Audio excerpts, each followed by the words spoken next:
America was attacked on September the 11th in circumstances which were absolutely suspicious. Who attacked America on September the 11th? And we have said that there is a massive cover-up on the part of the Bush administration. And we have anticipated that those who have information so far concealed will eventually release that information in order to embarrass the US government as part of a strategy to bring down America. And so CNN is going to be broadcasting it. And the New York Times is going to have a field day. And all those who control the media in the United States are now going to go to work to lavishly publish all of this information which demonstrates beyond doubt that the US administration was involved in a massive cover-up. When we look at their strategy, we see that they put on board the aircraft a large number of Saudis. Sounds suspicious. Why so many Saudis? And these are not Saudis who are well known for their Islamic fervor, for being what they call militants. No, these are middle of the road, normal Saudis who drive BMWs. Huh? People who attended American universities, for example. They were on board the aircraft and they died when the aircraft crashed. So these were the hijackers, except that one of them read in the newspapers that he was dead.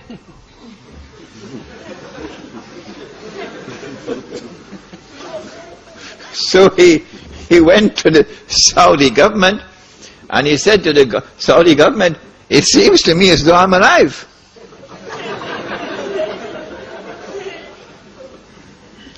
The Saudi newspapers published this article, which I read with my own eyes.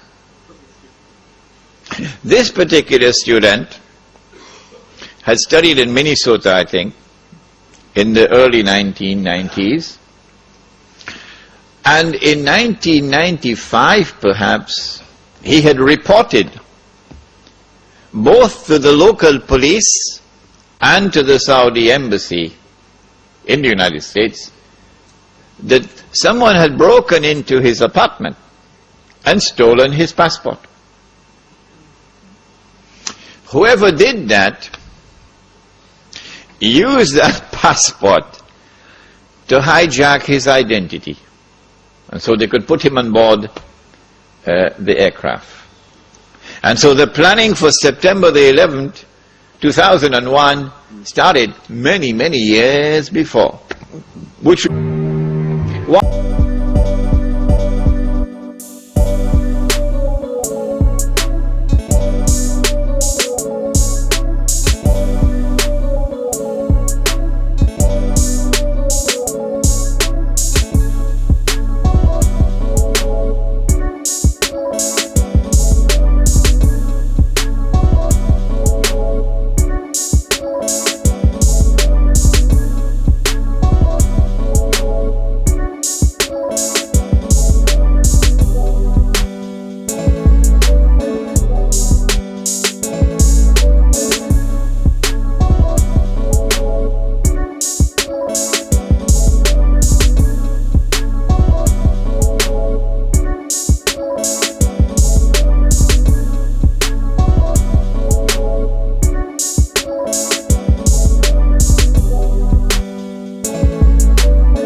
القمة. وبهذه المناسبة أقول لأخي عبد الله يعني 6 سنوات وأنت هارب وخايف من المواجهة، ما تخاف، بس نقول لك بعد 6 سنوات ثبت أنك أنت الكذب وراك والقبر قدامك، وأنت هو اللي صنعتك بريطانيا وحاميتك أمريكا. يا أخي معمر فيه رؤساء يتكلمون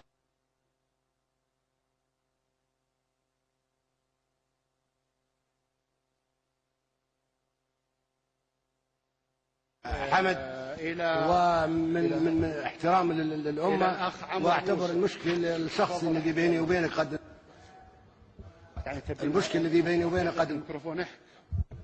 وأنا مستعد لزيارتك وأنك أنت تزورني. يا أخي معمر رجاء نقطة نظام.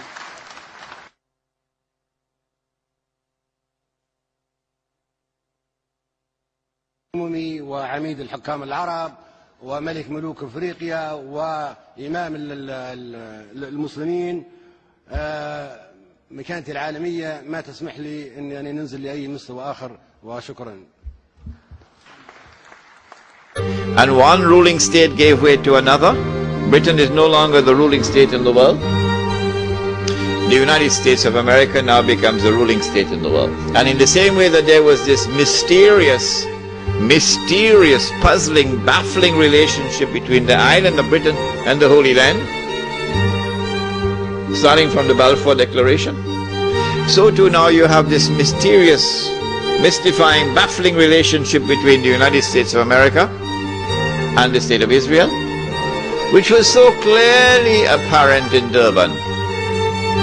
World Conference on Racism and Racial Development, Racial Discrimination, when Israel walked out of the conference because the whole world combined to condemn Israel for its atrocities on the Palestinian people. Guess who walked out with Israel, holding on to Israel's coat's tail? Uncle Sam. Uncle Sam. So this puzzling, mystifying relationship between the second ruling state and Israel, the first ruling state in Israel, Britain and Israel, the second ruling state, the United States and Israel, is explained by a day like a month. And then we said that a day which is like a month is now coming to an end.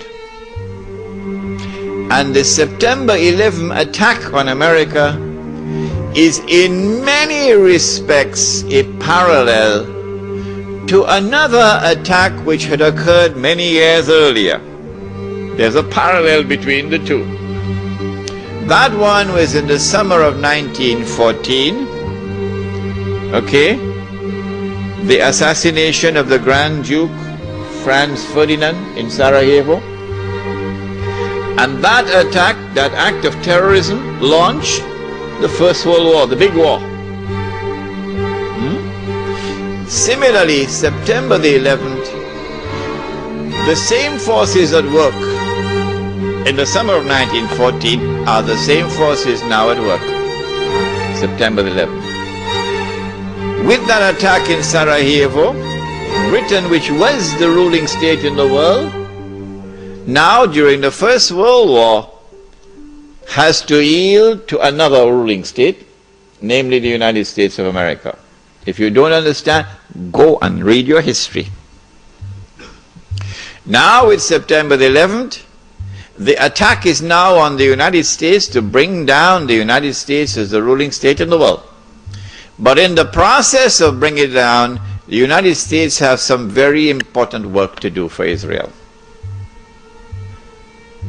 I can identify tonight two very important things that the United States has to do for Israel. There are many more, but there's no need to do more than simply two. In order for Israel to succeed the United States as a ruling state in the world, not only must the US economy collapse and the US dollar collapse, and when the US dollar collapses, it brings down the whole world of paper money with it. And if you don't believe me, just wait. Just wait.